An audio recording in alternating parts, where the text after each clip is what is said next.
화수분 전영택. 첫 겨울 추운 밤은 고요히 깊어간다.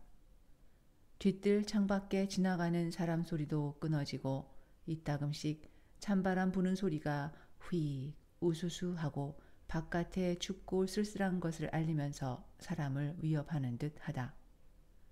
만주노 호야 호야.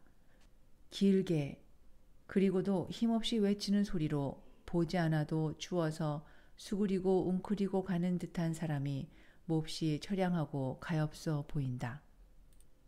어린애들은 모두 잠들고 학교 다니는 아이들은 눈에 졸음이 잔뜩 몰려서 입으로만 소리를 내어 글을 읽는다. 나는 누워서 손만 내놓아 신문을 들고 소설을 보고 아내는 이불을 들쓰고 어린애 저고리를 짚고 있다. 누가 우나? 일하던 아내가 말하였다. 아니야요. 그 절름발이가 지나가며 무슨 소리를 짓거리면서 그러나 보아요. 공부하던 애가 말한다. 우리들은 잠시 그 소리를 들으려고 귀를 기울였으나 다시 각각 그 하던 일을 계속하여 다시 주의도 하지 아니하였다. 그러다가 우리는 모두 잠이 들어 버렸다. 나는 자다가 꿈결같이 으으으 하는 소리를 들었다. 잠깐 잠이 반쯤 깨었으나 다시 잠들었다. 잠이 들려고 하다가 또 깜짝 놀라서 깨었다. 그리고 아내에게 물었다. 저게 누구 울지 않소? 아범이구려. 나는 벌떡 일어나서 귀를 기울였다. 과연 아범의 우는 소리다. 행랑에 있는 아범의 우는 소리다. 어찌하여 우는가? 사나이가 어찌하여 우는가? 자기 시골서 무슨 슬픈 상사의 기별을 받았나? 무슨 원통한 일을 당하였나? 나는 생각하였다. 어이, 어이, 느껴 우는 소리를 들으면서 아내에게 물었다. 아범이 왜 울까?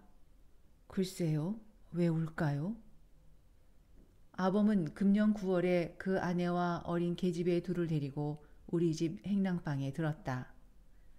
나이는 한 30살쯤 먹어 보이고 머리에 상투가 그냥 달라붙어 있고 키가 늘씬하고 얼굴은 기름하고 누르퉁퉁하고 눈은 좀 큰데 사람이 벅 순하고 착해 보였다. 주인을 보면 어느 때든지 그 방에서 고달픈 몸으로 밥을 먹다가도 얼른 일어나서 허리를 굽혀 절한다. 나는 그것이 너무 미안해서 그러지 말라고 이르려고 하면서 늘 그냥 지내었다. 그 아내는 키가 자그마하고 몸이 뚱뚱하고 이마가 좁고 항상 입을 다물고 아무 말이 없다. 적은 돈은 회개할 줄 알아도 원이나 100냥 넘는 돈은 회개할 줄 모른다. 그리고 어멈은 날짜 회개할 줄을 모른다. 그러기에 저 낳은 아이들의 생일을 아범이 그 전날 내일이 생일이라고 일러주지 않으면 모른다고 한다. 그러나 결코 속일 줄을 모르고 무슨 일이든가 하라는 대로 하기는 하나 얼른 대답을 시원히 하지 않고 꾸물꾸물 오래 하는 것이 흠이다. 그래도 아침에는 일찍이 일어나서 기름을 발라 머리를 곱게 빗고 빨간 댕기를 들여 쪽을 찌고 나온다. 그들에게는 지금 입고 있는 단벌 호독과 조그만 냄비 하나밖에 아무것도 없다. 세간도 없고 물론 이불업도 없고 덮을 이부자리도 없고 밥 담아 먹을 그릇도 없고 밥 먹을 숟가락 한 개가 없다. 있는 것이라고는 보기 싫게 생긴 딸 둘과 작은 애를 없는 혼누더기와 띠, 아범이 버리하는 지게가 하나, 이것뿐이다. 밥은 우선 주인집에서 내어준 사발과 숟가락으로 먹고 물은 역시 주인집 어린애가 먹고 비운 가루 우유통을 갖다가 떠먹는다. 9살 먹은 큰 계집애는 몸이 좀 뚱뚱하고 얼굴은 컴컴한데 이마는 어미 닮아서 좁고 볼은 아비 닮아서 축 늘어졌다. 그리고 이르는 말은 하나도 듣는 법이 없다. 그 어미가 아무리 욕하고 때리고 하여도 볼만 부어서 까딱 없다. 도리어 어미를 욕한다. 꼭 서서 어미 보고 눈을 부르대고 저 깍정이가 왜 야단야단이야? 하고 욕을 한다.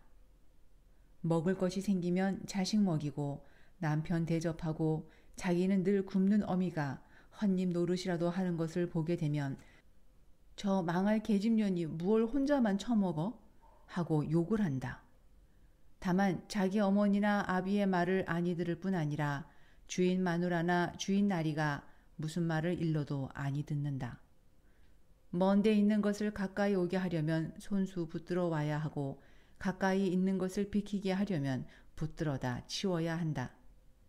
다음에 작은 계집애는 돌을 지나 3살을 먹은 것인데 눈이 커다랗고 입술이 삐죽 나오고 걸음은 겨우 빼뚤빼뚤 걷는다. 그러나 여태 말도 도무지 못하고 새벽부터 하루 종일 붙들어 매여 끌려가는 돼지 소리 같은 크고 흉한 소리를 내어 울어서 해를 보낸다. 울지 않는 때라고는 먹는 때와 자는 때뿐이다. 그러나 먹기는 썩 잘 먹는다. 먹을 것이라도 눈앞에 보이기만 하면 죄다 빼앗아다가 2다리 사이에 넣고 다리와 팔로 웅크리고 웅웅 소리를 내면서 혼자서 먹는다. 그렇게 심술 사나운 큰 계집애도 다 빼앗기고 조련해서 얻어먹지 못한다. 이렇기 때문에 작은 것은 늘 어미 뒷잔등에 엎여 있다.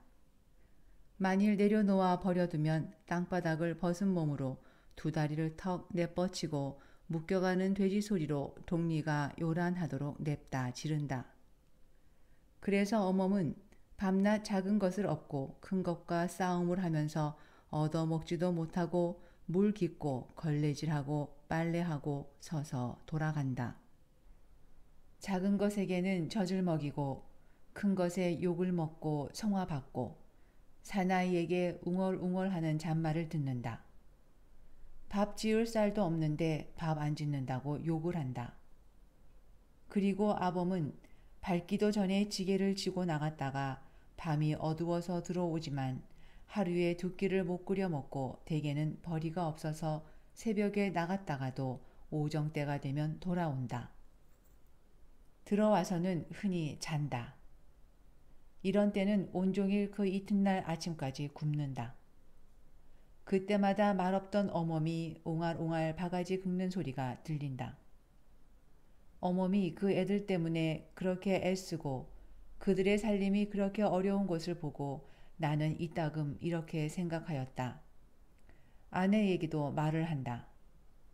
저 애들을 누구를 죽이나 하지.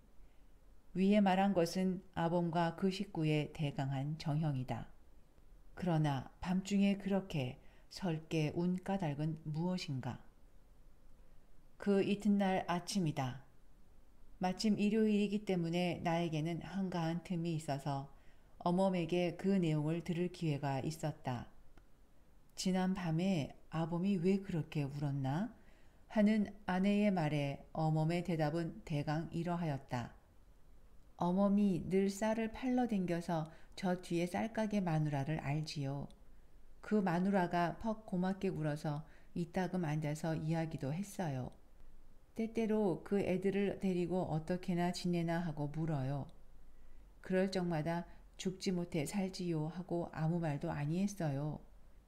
그랬는데 한 번은 가니까 큰 애를 누구를 주면 어떠냐고 그래요. 그래서 제가 데리고 있다가 먹이면 먹이고 죽이면 죽이고 하지 제 새끼를 어떻게 남을 줍니까? 그리고 워낙 못생기고 아무 철이 없어서 어미 애비나 기르다가 죽이더라도 남은 못 주어요. 남이 가져갈 게 못 됩니다. 그것을 데려가시는 댁에서는 길러 무엇합니까? 돼지면 잡아서 먹지요. 하고 저는 줄 생각도 아니했어요. 그래도 그 마누라는 어린 것이 다 그렇지 어떤가? 어서 좋은 댁에서 달라니 보내게. 잘 길러 시집 보내주신다네. 그리고 여태 젊은이들이 벌어먹고 살아야지. 애들을 다 데리고 있다가는 이제 차차 날도 추워 오는데 모두 한꺼번에 굶어 죽지 말고 하시면서 여러 말로 대고 권하셔요. 말을 들으니까 그랬으면 좋을 듯도 하기에 그럼 저희 아범 보고 말을 해보지요. 했지요. 그랬더니 그 마누라가 부쩍 달라붙어서 내일 그 댁 마누라가 우리 집으로 오실 터이니 그 애를 데리고 오게 하셔요. 저는 글쎄요 하고 돌아왔지요. 돌아와서 그날 밤에 그젯밤이올시다. 그젯밤 아니라 어제 아침이올시다. 요새 저는 정신이 하나 없어요. 그래 밤에는 들어와서 반찬 없다고 밥도 안 먹고 곤에서 쓰러져 자길래 그런 말을 못하고 어제 아침에야 그 이야기를 했지요. 그랬더니 내가 하나 임자 마음대로 하게 그려. 그러고 일어나서 지게를 지고 나가버리겠지요. 그러고는 저 혼자 온종일 요리조리 생각을 해보았지요. 아무려나 제 자식을 남을 주고 싶지는 않지만 어떻게 합니까? 아시듯이 이제 새끼 또 하나 생깁니다 그려. 지금도 어려운데 어떻게 둘씩 셋씩 기릅니까? 그래서 차마 발길이 안 나가는 것을 오정때가 되어서 데리고 갔지요. 짐승 같은 계집애는 아무것도 모르고 따라 나서요. 앞서가는 것을 뒤로 보면서 생각을 하니까 어째 마음이 안 되었어요. 하면서 어멈은 울먹울먹 한다. 눈물이 핑 돈다. 그런 것을 데리고 갔더니 참말 웬 알지 못하는 마누라님이 앉아 계셔요. 그 마누라가 이걸 호떡이라 군밤이라 감이라 먹을 것을 사다 주면서 나하고 우리 집에 가 살자. 이쁜 옷도 해주고 맛난 밥도 먹고 좋지. 나하고 가자. 하시니까 이것은 먹기에 미쳐서 대답도 아니하고 앉았어요. 이 말을 들을 때에 나는 그 계집애가 우리 마루 끝에 서서 우리 집 어린애가 감 먹는 것을 바라보다가 내버린 감 꼭지를 쳐다보면서 집어가지고 나가던 것이 생각났다. 어멈은 다시 이야기를 이어 그래 제가 어쩌나 보려고 그럼 너 저 마님 따라가 살련? 나는 집에 갈 터이니 했더니 저는 본체만체 하고 머리를 끄덕끄덕해요. 그래도 미심해서 정말 갈 테야? 가서 울지 않을 테야? 하니까 저를 한번 흘끗 노려보더니 그래 걱정 말고 가요 하겠지요. 하도 어이가 없어서 내버리고 집으로 돌아왔지요. 그러고 돌아와서 저 혼자 가만히 생각하니까 아범이 또 무엇라고 할는지 몰라 어째 안 되겠어요. 그래 바삐 아범이 일하러 댕기는 데를 찾아갔지요. 한번 보기나 하려고 염천교 다리로 남대문 통으로 아무리 찾아야 있어야지요. 몇 시간을 애써 찾아댕기다가 할 수 없이 그 댁으로 도로 갔지요. 갔더니 계집애도 그 마누라도 벌써 떠나가 버렸겠지요. 그 댁 마님 말씀이 저녁 6시 차에 광해인지 광안지로 떠난다고 하셔요. 가시면서 보고 싶으면 설 때나 와보고 와 살려면 농사 짓고 살라고 하셨대요. 그래 하는 수가 있습니까? 그냥 돌아왔지요. 와서 아무 생각이 없어서 아범 저녁 지어줄 생각도 아니하고 공연히 밖에 나가서 왔다 갔다 돌아댕기다 들어왔지요. 저는 어째 눈물도 안 나요. 그러다가 밤에 아범이 들어왔기에 그 말을 했더니 아무 말도 아니하고 그렇게 통곡을 했답니다. 저녁도 안 먹고 우는 것이 가여워서 좁쌀 한 줌 있던 것 끓이고 댁에서 주신 찬밥 어린 것 먹다가 남은 것을 먹으라고 했더니 그것도 아니 먹고 돌아앉아서 그렇게 울었답니다. 여북하면 제 자식을 꿈에도 보지 못하던 사람에게 주겠어요. 할 수가 없어서 그렇지요. 집에 두고 굶기는 것보다 나을까 해서 그랬지요. 아범이 본래는 저렇게는 못 살지 않았답니다. 저희 아버지 살았을 때는 벼 백석이나 하고 삼형제가 양평시골서 남부럽지 않게 살았답니다. 이름들도 모두 좋지요. 맏형은 장자요, 둘째는 거부요, 아범이 셋째인데 화수분이랍니다. 그런 것이 제가 간 후부터 시아버님이 돌아가시고 그리고 맏아들이 죽고 농사 미천이 소 한 마리를 도적 맞고 하더니 차차 못 살게 되기 시작해서 종래에 저렇게 거지가 되었답니다. 지금도 시골 큰 댁에 가면 굶지나 아니할 것을 부끄럽다고 저러고 있지요. 산에 못생긴 건 할 수 없어요. 우리는 이제야 비로소 아범이 어제 울던 까닭을 알았고 이때에 나는 비로소 아범의 이름이 화수분인 것을 알았고 양평 사람인 줄도 알았다. 그런지 며칠이 지난 어느 날 아침이다. 화수부는 새 옷을 입고 갓을 쓰고 길 떠날 행장을 차리고 안으로 들어온다. 그것을 보니까 지난밤에 아내에게서 들은 말이 생각난다.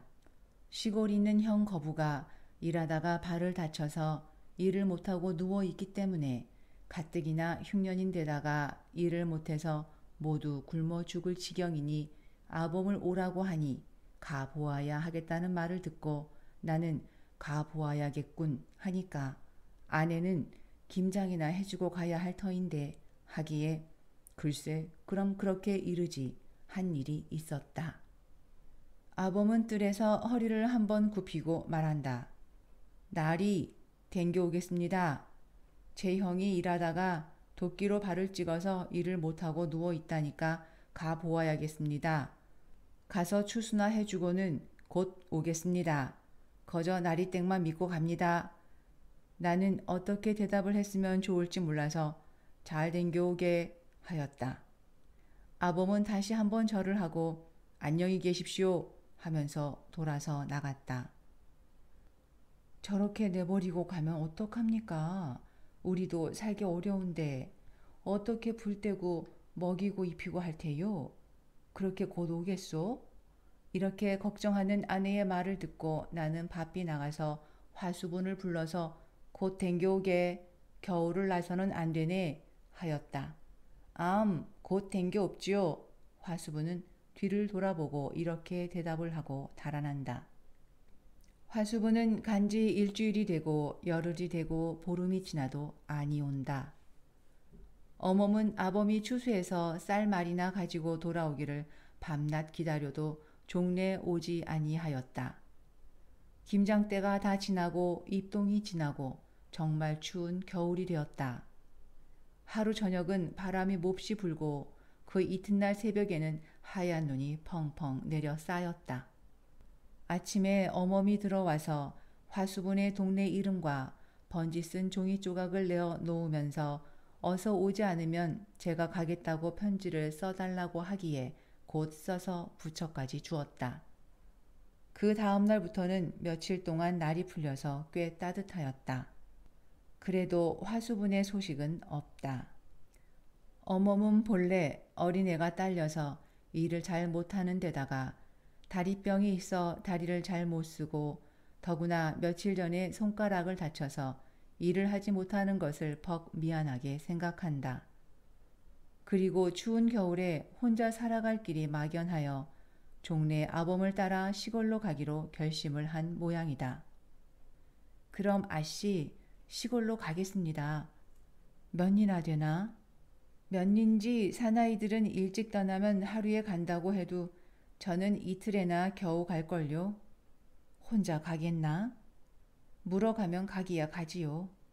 아내와 이런 문답이 있은 다음 날 아침바람 불고 추운 날 아침에 어멈은 어린 것을 업고 돌아볼 곳도 없는 행랑방을 한번 돌아보면서 아창아창 떠나갔다. 그날 밤에도 몹시 추웠다.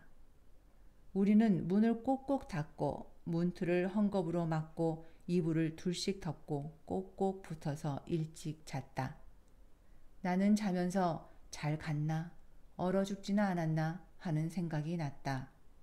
화수분도 가고 어멈도 하나 남은 것을 업고 간 뒤에는 대문과는 깨끗해지고 시꺼먼 행랑방 방문은 닫혀 있었다.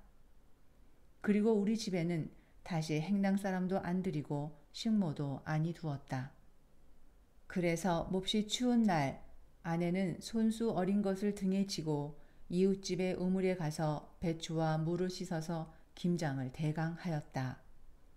아내는 혼자서 김장을 하면서 눈물을 흘리고 어멈 생각을 하였다. 김장을 다 마친 어느 날 추위가 풀려서 따뜻한 날 오후에 동대문 밖에 출가에 사는 동생 S가 오래간만에 놀러왔다. S에게 비로소 화수분의 소식을 듣고 우리는 놀랐다. 그들은 본래 S의 시댁에서 청거해 보낸 것이다. 그 소식은 대강 이렇다.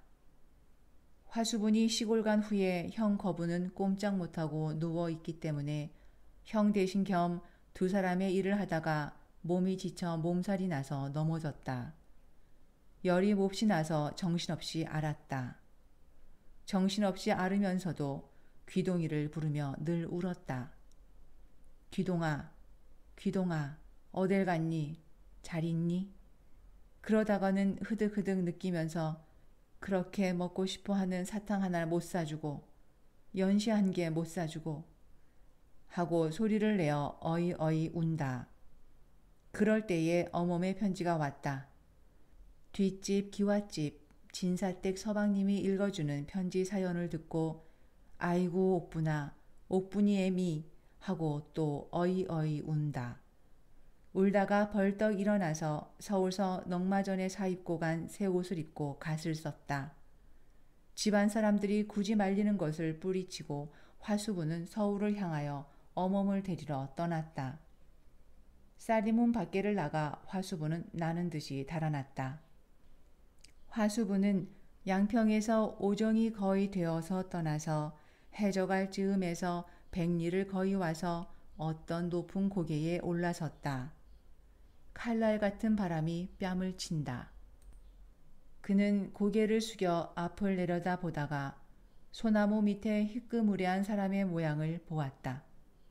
그것에 곧 달려가 보았다. 가본즉 그것은 옥분과 그의 어머니다.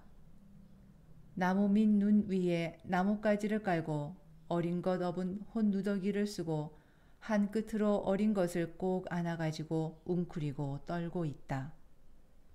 화수부는 왁 달려들어 안았다. 어멈은 눈은 떴으나 말은 못한다. 화수분도 말을 못한다. 어린 것을 가운데 두고 그냥 껴안고 밤을 지낸 모양이다. 이튿날 아침에 나무 장사가 지나다가 그 고개에 젊은 남녀의 껴안은 시체와 그 가운데 아직 막 자다 깨인 어린애가 등에 따뜻한 햇볕을 받고 앉아서 시체를 툭툭 치고 있는 것을 발견하여 어린 것만 소에 싣고 갔다.